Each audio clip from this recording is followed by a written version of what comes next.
Okay, hello, welcome everyone. My name is Maureen Burns. I'm here alongside Candace Straw. We are your facilitators of the Community Health Learning Collective, or CHLC. Welcome to our September 2024 session. We're excited to share space with you today over Zoom. Please feel free to use the chat to introduce yourself. Let us know where you are logging in from. For those of you who may be new, Community Health Learning Collective, or CHLC, is a monthly shared learning space for community health workers, promotoras de salud, CHRs, and our allies. So really anyone who cares about the health and well-being of their community. So we're happy to have you here, whether you are a returning member or a new person. Today we are so thrilled to welcome Lisa Daniels as our guest speaker. So Lisa Daniels is the founder and executive director of the Darren B. Easterling Center for Restorative Practices. So with that, I am going to throw it over to Lisa. Welcome. Please take it away. Thank you, Maureen. Thank you, Candace. Thank you to all of you at the Community Health Learning Collective for inviting me to be here today to present on something that I find very impactful and very, very necessary. So thank you very much. As Maureen stated, my name is Lisa Daniels, and I am the founding executive director of the Darren B. Easterling Center for Restorative Practices, which is a behavioral health services organization that uh, develops and uh, disseminates um, trauma-informed therapeutic support models for individuals who've been impacted by either the loss of a loved one to gun violence or by incarceration. And I founded this organization in 2016 after the loss of my youngest son, Darren, to an act of gun violence. There's so many layers to that story and to that particular experience, and many layers that led me to develop this organization. But I think the most profound um, it's part of my experience being in the grief experience that brought me to establish the organization, not only the organization, but this particular program, and one similar to it that services men who've served long-term prison sentences, was the fact that um, when I lost Darren, when Darren was murdered, there were not many support services um, that met my needs specifically. And so what do I mean by that? I I found opportunities to go to what is typically known as a grief support space, where women who've had the same or a very similar experience um, as mine come together and talk about their experience, talk through it, and support one another through it. But what I found when I visited, um, and I only went to one, but when I visited that space, I did not it did not align with my needs, and in it did not give me what I wanted for myself. And the interesting thing is that I had never had this experience before, but what I knew I didn't want to do was I did not want to live in a perpetual state of grief. I didn't want to I didn't want to come to a space and just talk about all of the things that all of the pain, all of the the the trauma associated with my experience. I wanted to do more. I wanted to live, in spite of the fact that my son had died. Um, I believed that I could find something on the other side of that experience that would ignite purpose, and I wanted to live. And I felt like if I wanted that for myself, then there were probably other women just like me, because let's face it, just in Chicago alone, death by gun violence or an act of gun violence is the numbers are high, and we have to take into consideration that those individuals who are losing their lives are leaving people behind that are devastated by the experience of their loss.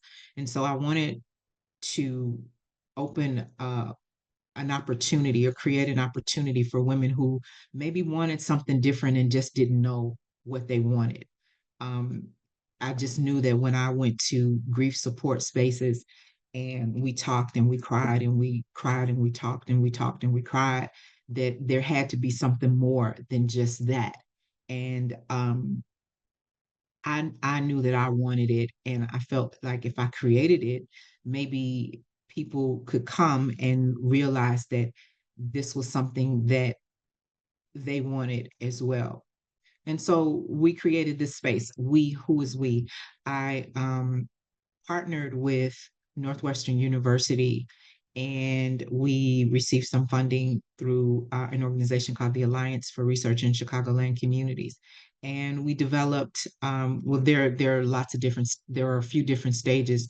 We initially got funding um, to conduct a needs assessment to find out exactly what women like me, women of color, Black women who had lost someone to violence, what did we actually want? What did we understand about our experience that could give us some understanding about what we could possibly want for ourselves to support our healing journey? And so in 2017, we began that process. We conducted surveys, and through the surveys, we gathered that information, evaluated that data, and found that 79% of the women that we interviewed wanted to be in a space where they could discuss and recognize how their loss had impacted them. They wanted to talk to other people about how they had been impacted by their loss, but they also wanted to be in a space where they left feeling empowered and strong. 13% of those women wanted to talk to other women who had had a similar experience. But they also wanted to talk about how their loved one's life mattered. And they wanted to have a space where they could speak about their loved one without being judged. And then the 8%, there was 8% of those women that wanted to talk about the injustices and the biases that they learned throughout their experience had contributed to, that actually contribute to violence and incarceration. And they wanted to discuss how the local community actually impacts us and how we can impact our local communities instead. And so that was the result of the first the needs assessment that we did with the ARC funding that we received.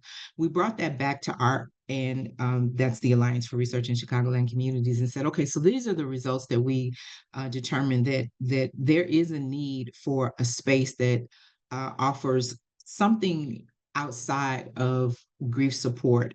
And they agreed with our findings, and they awarded us another grant to actually develop and pilot this model.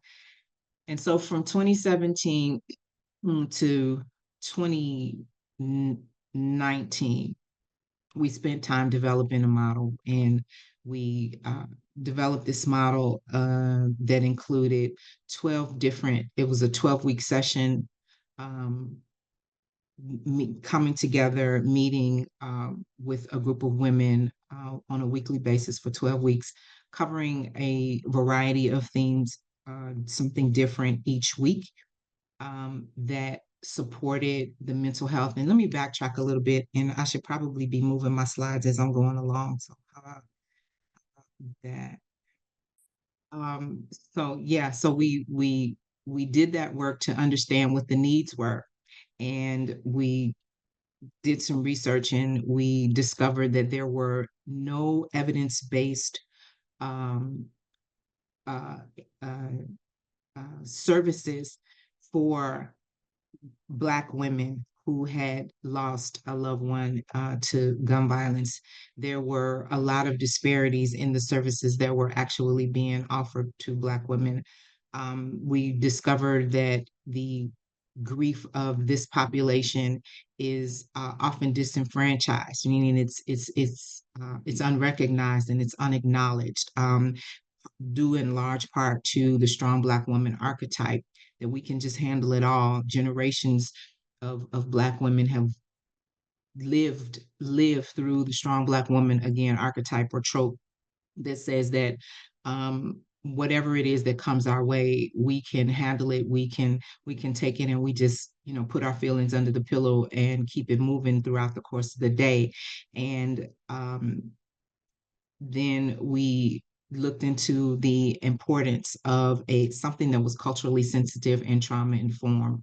We wanted to, the women that we talked to wanted to have or be a part of a support network that spoke to their specific needs, that was again culturally sensitive to them, but also offered trauma informed care. And so we got together again with our academic partner, Northwestern University, and we partnered with a mental health professional there, and then we brought in, with the funding that we received, we brought in a woman, an African American clinical trauma informed clinical psychologist, to actually help us build this model, so we could build this model that is culturally relevant to the African American community. So the program itself, well, it says 16 weeks here, and it is today, it is 16 weeks, but it was initially 12 weeks, and we ran the first pilot in 2022, in the summer of 2022. Um, why did it take so long? Well, COVID, first and foremost, presented a real challenge for all of 2020, for all of 2020 and 2021. We didn't want to come together. We did not want to, um, we didn't want to start this intervention in a virtual setting. We felt like it was important to be in to be present with one another, to feel the energy of the participants, and for them to feel the energy of us as facilitators into this in space, and to build community, because that's a major component of what we build into the model, is actually building community. Each week was a different covered a different theme, and we came together and we spent the first half hour doing just that, building community. We served dinner. We met from 5:30 to 7, I believe it was. And so from no, that's not right. Yeah, 5:30 to 7. um no, 5 p.m. to 7 p.m., and from 5 to 5:30 was community. We were building community. We served dinner, a family style dinner at each session, and everyone came in and we sat and we talked and we, shared, experiences of the day or whatever was relevant, in an effort again to build community. And then from 5:30 to 7 p.m. was programming. um, and some of the key components of the program were offering therapeutic support and education, and community building, as I said. Um, the educational part is very near and dear to me, because it what we did was we took things that we took particular themes that don't often get talked about, I think, in communities. So we have a session where we talk about, we break down the myths of mental health and of going to therapy. We, for this last cohort that we did, the second cohort that we did, where we expanded from the 12 sessions to 16 sessions. Um, we did that because we wanted to incorporate more education on trauma itself and the effects of trauma. The participants from the first cohort felt like that was something that was very important for them. It was very revealing for them to understand so many different aspects of what grief actually is, and how to connect them to understand what they were actually experiencing. And so we expanded when we did the second cohort. We expanded the sessions on trauma just to give women even more understanding, a broader understanding of what trauma is, what the impact actually looks like, and how it can play out in real time in your day-to-day life when you've experienced the trauma of having lost a loved one to gun violence, on top of other traumas and experiences that go unaddressed in the lives of African American women on a continual basis. So that was how we transitioned from the first cohort, which was conducted in 2022. We gathered information from all of those women. We did feedbacks, we did surveys for each session. Then we did a midpoint and a end of session um, feedback form as well, asking more detailed questions. And then our research partners at Northwestern University uh, gathered and evaluated all of that data, and that was what we utilized to actually make changes to the second cohort, the model for the second cohort. Um, our target audience was and always has been Black women, primarily Black women, and we broadened that a little bit. We broadened it some to include women of color in that space as well.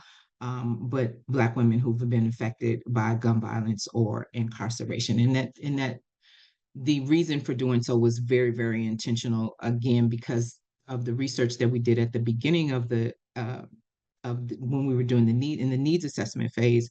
We found that there were no interventions that spoke specifically to this demographic, and consequently there was nothing in the space to address the specific needs of this population. So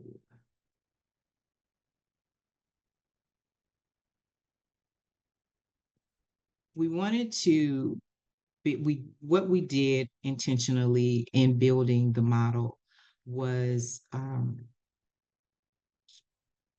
built the model to as an as less of a grief support space, although that was a major component.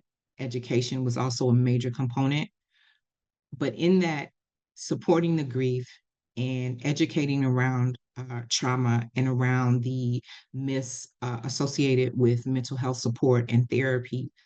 um, we wanted we wanted our participants to come away with an understanding that they could live their lives beyond their grief, and that they weren't just the sum total of this tragic thing that they had experienced.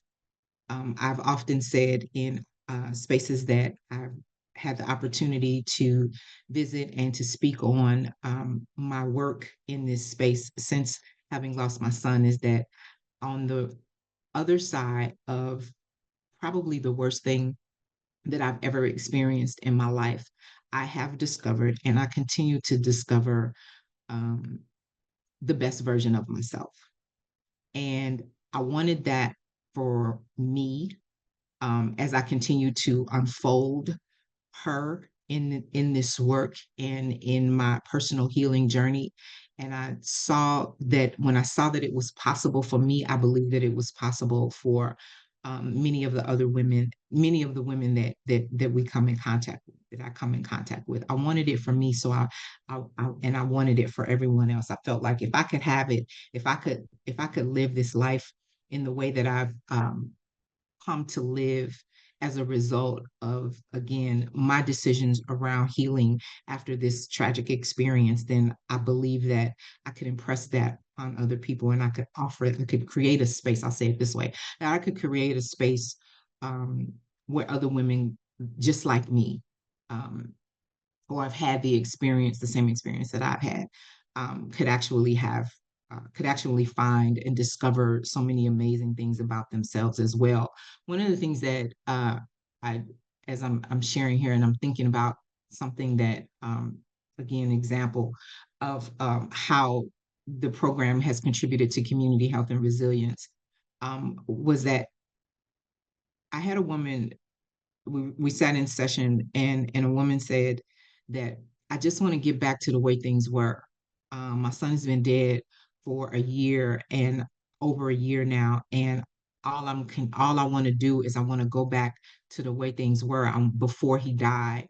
And I had to I offered to share with her that um, you're gonna get a lot further um, by being willing to consider that things are never going to be the way they were, and to let go of that idea of going back to the way things were, because there's this kind of an I would say an imaginary threshold, I think, that exists when, not just when losing a child or a loved one to gun violence, but in um, any life-changing event. Um, there's life before that event, and there's life after that event. And because what we've come to understand, and this is something that we teach in the trauma sessions, is that um, traumatic experiences change the brain. And so you don't go back to who you were before you had that experience, because you're actually no longer that person. um, you have completely you your brain is completely altered, and you become different, you become new, and that's your choice.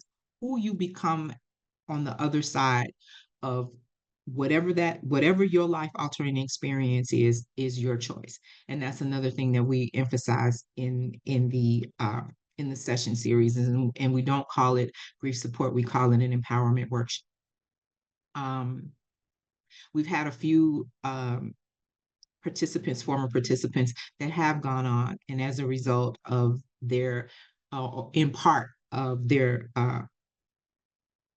time with the I Am Enough workshop, have gone on to find themselves working in community, working to do things that they're passionate about, that may or may not relate to community violence interruption or criminal justice reform, or they may have just found a passion to work with young people in the area of violence reduction. And it doesn't have to be in all of those spaces, because another thing that was important for me personally was to discover who I am outside of the loss of my son. I had to get back to, or even not get back to, but to discover what else is there that makes Lisa Daniels tick. What else is there about me that makes me me, and makes me love life, and find purpose and meaning out of every day that I wake up in the morning. And it's more than just the work that I do, the opportunities that I get to speak, and the opportunities that I create to actually support others in their journey of reentry from incarceration, or discovery after after tragic loss. I've discovered that I love to decorate. I've I've discovered a lot of things about myself that make me happy, and that doesn't mean that I don't miss my son on a daily basis, but I have embraced the fact um, that I still get to live a life, that I still get to live, that I still get to love, that I still get to contribute to the world. And that is what I wanted for the people that come through the I Am Enough program, and creating a space for them to again discover the best version of themselves on the other side of the worst thing that they've ever experienced. That there is still room to live, laugh, and love, to smile and be happy, even after tragic loss. And so those are a couple of the experiences. Um, I know that, again, one of our participants, when we talk about examples of some of the projects, there are a couple of participants that have gone on and created nonprofit organizations and found their own passions as a result of their time with the I Am Enough program and discovering that there is still life after pain, and life after loss. Um, I'm not way ahead of schedule. I am, and I'm gonna leave room. I think I'm almost on the last schedule. I mean, on the last slide here, and I'll leave room for questions if you want to put questions in the chat, or when I get to Q&A, if you want to come off mute and ask questions, please feel free. I think I got 2 slides. Okay. So what's next for I Am Enough? We wrapped up our last cohort, which was the second cohort in June of this year. And a part of the plan always was and continues to be that we were going to adapt this curriculum into a manual. My heart's desire has always been, as we developed this program, was that more women would have access to it. More women that have had this experience would have access to it, and that was never going to be possible with just me, myself, and Dr. Sophia Duffy, who is our mental health clinician that helped develop this manual, with just she and I and the team of people that we brought together, um, uh, doing a 16-week session once every 2 years, or at least once a year. It just was never going to happen. And so what we decided was that we would manualize this curriculum, and um, and then establish partnerships with other community organizations, and become move into the space of training and technical assistance, where these organizations can now, through licensing agreement, because we did the work, we put the work in, and we developed this program. And so other organizations would now have the opportunity to uh, um, uh, obtain a license to actually present the I Am Enough program to their clientele directly. So the Darren B. Easterling Center for Restorative Practices is not a direct services organization. We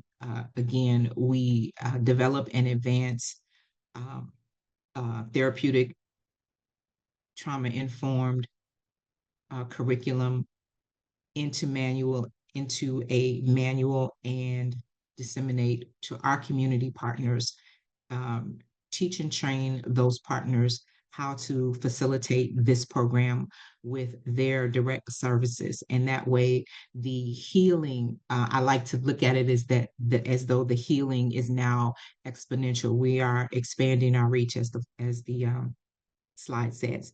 And again, we support the partners. The intention, because we're still in the development stages of all of this expansion, but the support of our partners will continue we will do ongoing training and support and technical support to ensure the successful adoption and execution of the program.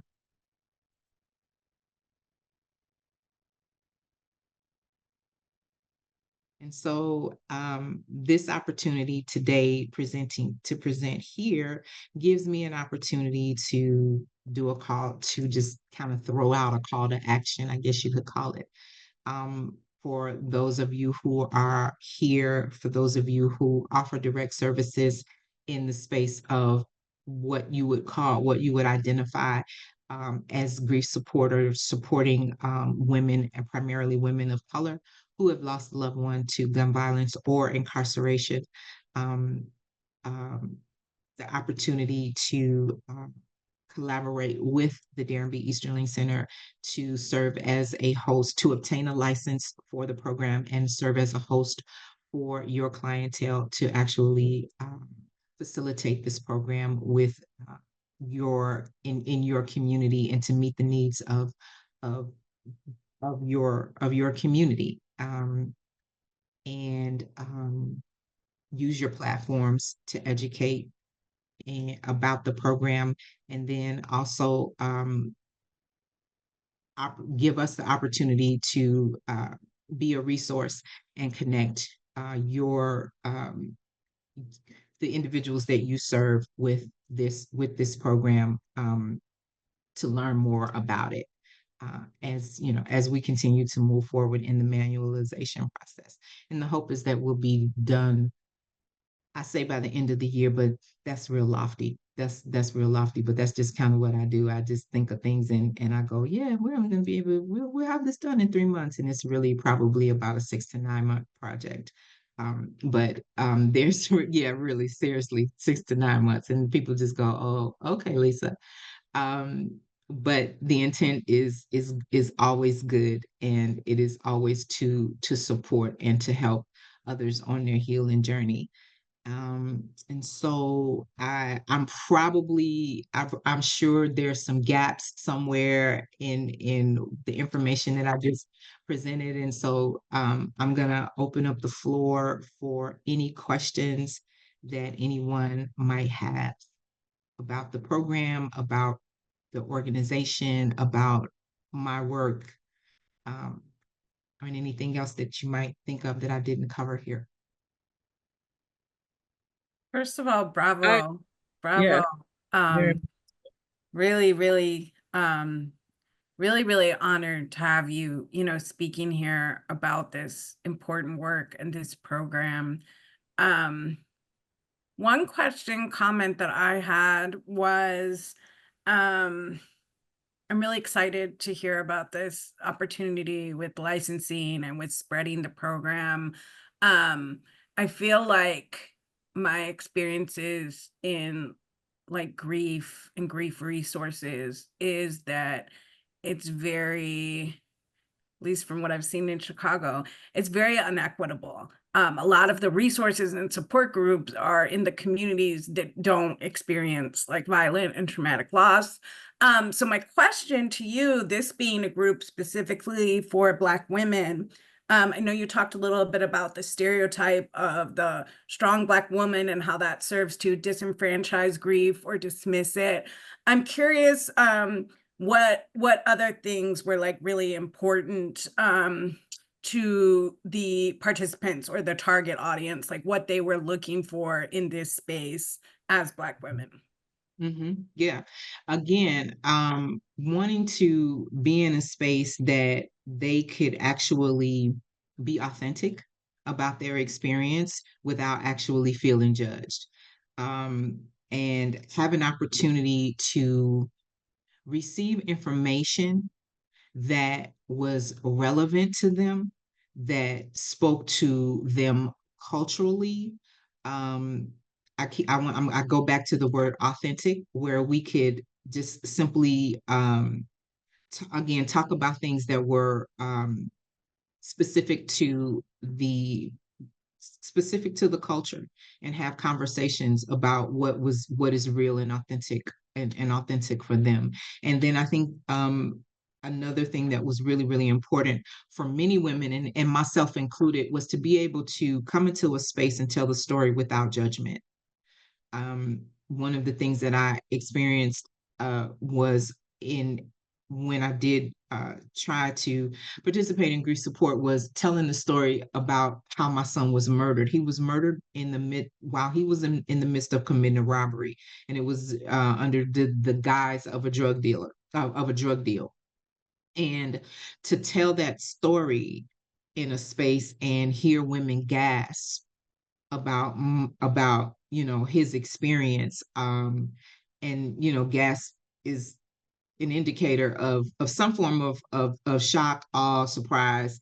All of those can be traced, can draw a correlation to judgment. And I did not want that. I wanted to just be somewhere where um people could, even if they hadn't had the experience, they did not feel a need to judge it. And that was something that a lot of the other women were interested in also. And I'm not sure, I was thinking about, I know I left some gaps, but I wanted to make it clear that the women that we brought into the space, that we invited to this space, I'll say it that way, not only lost loved ones um, to gun violence.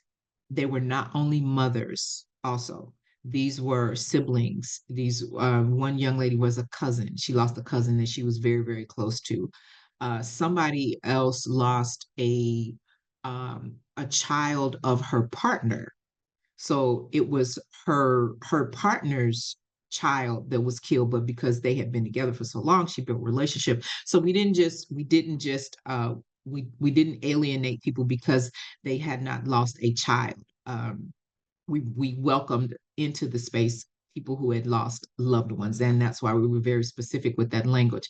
And we also welcomed people into the space who had lost a loved one to incarceration, because we felt like that was very, very important to acknowledge that that's a loss too. And that was also based on a personal experience I had, where I'm sitting in a space and someone is saying that my loved one is incarcerated, and someone who had lost, whose child had transitioned, said, well, you can still talk to him.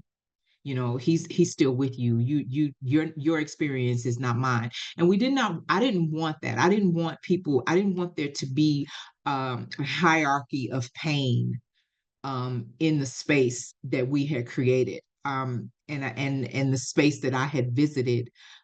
Something like that existed, and I felt like it was important for everyone in the space to again feel welcome and not judged based on because of their experience. And the interesting thing about that is you asked Maurice, what did women want? And so yes, we did do a needs assessment and gathered information about what women wanted, but there was also this opportunity to create a space that people didn't know that they needed, right?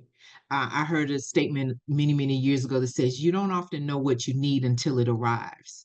Right. And so the newest, latest, and greatest gadget, I'm also a TikTok scroller. And so I see all of the Amazon finds, and they, show stuff that, like, they showed this, like, I got to get it, this thing that cleans your windows. And it's a battery operated squeegee thing, and it goes down the window and it shoots out steam, but then it also cleans. I'm like, how, how am I going to live without that now? Right. But before I saw it, I wasn't thinking about a window squeegee battery operated cleaning thing, right? And so I wanted also that. So we did a dual thing where we asked, but then we also I just kind of, in conversation and in brainstorming, we put things into place that we believe that we're supportive for the community. I like how you I like how you put that on the TikTok meme. That was kind of cool how you did that. Um I had a question for you, Lisa. So I really like, the model that you have. Have you brought like have you how many like cohorts have you done like with that have gone through the program? So, is that me? Oh shoot, we lost Candace.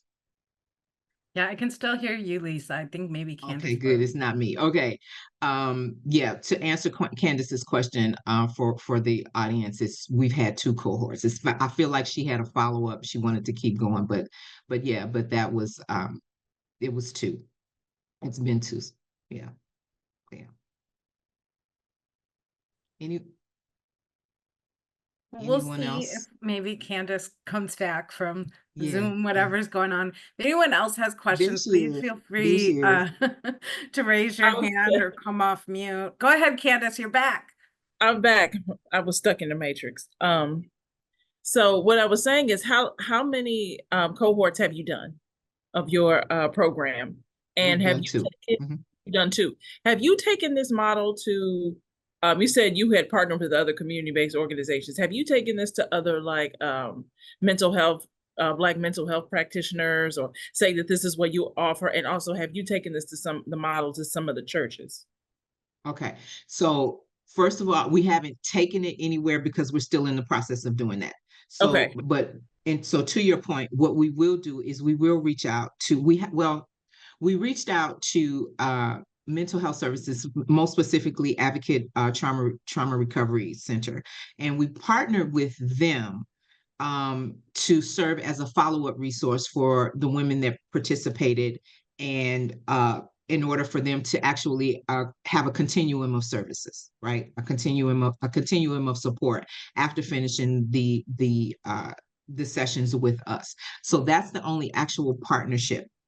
And we do offer, we've offered a resource guide for other resources that might be available, again, as a continuum of support. The actual partnerships with churches and other community-based organizations, that will come once we've completed the manual process and had the manual registered with the Copyright Office, with the U.S. Copyright Office, and licensing agreements in place. And so that's next year. Okay. That's next year. Yeah. Oh, that's really good, because that will increase your reach. Yes. That's the whole point. That's the whole point of that. Yeah. That's the whole point, is to expand the reach. My vision is to go nationwide with the program. No, definitely. Definitely. How has the sense of community been that you've built? You seem to have built a substantial community with other people, and I'm sure that has aided in the healing. And what's so cool is that not only have I built a community for me, but the women have built community with one another. The women from the first cohort are all these women. None of these women knew each other when they came into. No, I take that back. 2 of the 8 knew each other prior to, but they built a community that still exists today. They still get together, they still connect, they still do group chats in the morning, checking on each other, and the whole 9 yards. They still support each other, and they actually went to they actually took advantage of the opportunity for continuum for mental health services continuum support, and actually did that together as a group. They continued.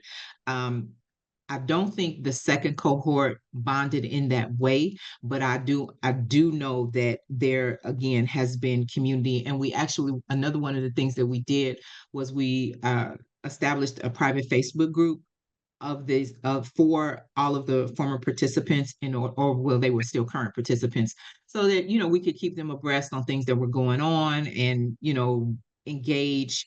What did you think about last night's session? Here's a Right. question to answer. Let's talk a little bit more about it, that sort of thing. And then that's also a space that they get to continue to stay into, to stay involved and stay in community with one another, even after the cohorts have completed. Yeah, I think your model would be good for therapists or stuff to recommend, as a follow-up of treatment, or something to help supplement treatment. I really think this would really help tremendously for just not just building community, but also okay, here's another group of women, maybe something you don't want to talk about with your therapist. You can come over here and talk to other women about what's been going on. It'll really, once you go nationwide, because you will go nationwide, this will be this model, it'll be really, really successful. And my last question is, what made you decide to open? Did you say that you opened it up to other communities of color? Did I hear you say that? Or is this just specific? Yeah, women, okay. Communities of color. What made you decide that? Because sometimes you'll get some pushback from, well, this is just for our community. I know that you've heard that. So what made you open it up some more? I've heard that. I've heard that. Particularly with Black women, having to stand firm on that. I had a funder say, really, and I'm like, offering it up to the broader community of color, I felt it was and still is a bit necessary only because and it might just be me wavering a little bit, but I feel like um, we all need support. We all need support, and as culturally relevant as it could be on the basis of we're all people of color, and we're all disenfranchised in some way, and we all need a space to be, where we can just be. Um, yeah, yeah. And Marie just asked, like, is there a similar program for Black men? Because I know that Not I know that, like, not this program, but like, that site therapy for Black men. Yeah, this is would. a program that we've developed for Black men, but it's not around grief support. This is reentry. It's a Okay. reentry. Okay. It's yeah, it's the in the reentry space for men who serve long-term prison sentences, to help them address the trauma that they experienced prior to incarceration and during incarceration, and now the challenges of the reentry Reentering space. society. Reentering Yeah, society. yeah, Okay. yeah, yeah, Yeah. yeah. It's a great conversation. Thank you. Thank you so much. Did anyone else have any questions, or anybody want to come off mute? And I can take this, I can Kim, take go this for it. Question phone from down. Kim. It's actually me, Scott. I'm very sorry that I had the Hi, wrong. Scott. Why are you playing Oh, though?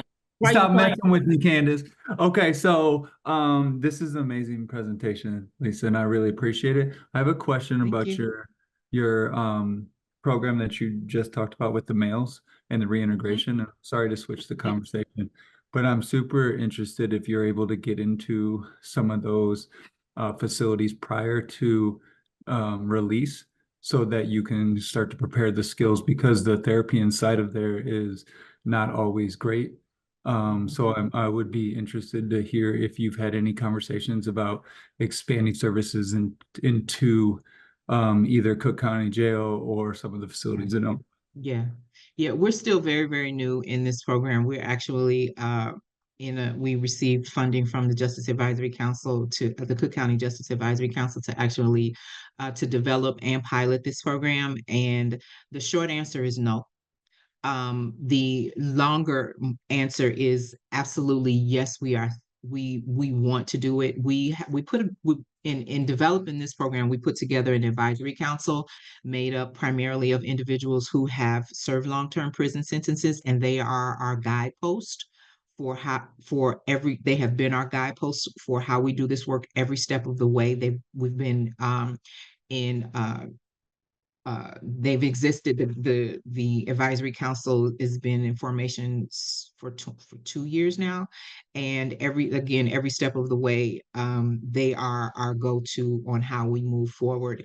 And it is always on the table that at some point we seek out funding and a partnership with IDOC and Cook County in order to bring this program in as a pre-release, um, a component for the for pre-release. Yeah. And you're making me think it might even be a quicker process to get into county jail, because I didn't thought about county. But it might be and I think the only reason that I didn't think about county was because the program is designed for people who've served long-term prison sentences, and county is primarily our It's detainees. pre-conviction. Yeah. Yeah, pre-conviction. And so that's probably why it was never a consideration. But there's always room to tweak it. Yeah, And there's I have a always room follow-up to tweak it. question. I'm so sorry. Mhm. No, So are you able to incorporate a lot of the program you started talking to us about into that reintegration because of the amount of trauma and loss that some of those individuals inside of incarceration have experienced? that's the whole purpose of the program, is to focus. When I was on the Illinois Prisoner Review Board from 2018 to 2023, I got an opportunity to see firsthand how the system fails, and how and the individuals who have served long-term prison sentences. I saw men all the time that had come back and to come before me, um, for a violation hearing, who had just served, 20, 30 years and had been incarcerated since they were 16, 17, 18 years old, the formidable years. And now they're in front of me at 50 years old, and they got brought back because they didn't know how to use their cell phone to get to, to do whatever it was that they needed to do. Or one guy got brought back because he got into an argument with a girl that he was dating, and she beat him out some money using some kind of trick that she learned with Cash App, and he couldn't figure out, what she had done or how to get it back, that sort of thing. And so then there was this disagreement, and of course he's the formerly incarcerated person, so he goes back to prison. Now I didn't revoke his parole, but it sparked an interest in me in working with that population to help them understand and develop relationships with themselves, and then consequently develop and build relationships with community. And so that's what the program basically consists of. Yeah, and it's called You Matter, by the way. So if you ever hear the name You Matter, then you know that that's the program, and you can always visit our website and learn just a little bit more about it at dbecenter.org. Just a quick follow-up to that. I know we are getting short on time. There was a question in the chat. How do we receive updates about the program rolling out? With that, we will be sharing the slides from today, and I know you just mentioned the website. Is there like a newsletter or something like that? Yes, absolutely. Yeah, there's a tab. I think it says join us or something to that effect. And if you go there and fill out information there, then I guess you're kind of a subscriber at that point. You'll be a part of our mailing list, and that's where updates will come. That's Thank you for great. Thank asking you that. so much. So before we get ready to conclude, once again, we want to just thank you, Lisa, so much for giving us a bit of your time today to talk about this amazing Absolutely. work. Really, really important work. I know that I will be subscribing. I will be looking for updates about as you create this manual for the program, and hope to spread it. I also want to just let everyone on the call know that our October session is coming up. The invite for that has already gone out, so you should have that in your inbox. Additionally, in a couple days from now, I'll be sending out a follow-up email with the recording from today with Lisa's slides. And I encourage all of you, if you have any events or things that you want to share with the group, please get those to me today or tomorrow so that I can include those in the follow-up email. And Lisa has put the website in the chat. Yeah. Yeah, somebody asked for it. I just put it in there. All right. Well, thank you all so much. We hope you have a wonderful rest of your day. And Lisa, once again, thank you so much. Thank you so much for having me. Thank you so much. I really enjoyed it. Thank you all. Thank you. Have a great afternoon, everybody. You do the same. Bye, everyone.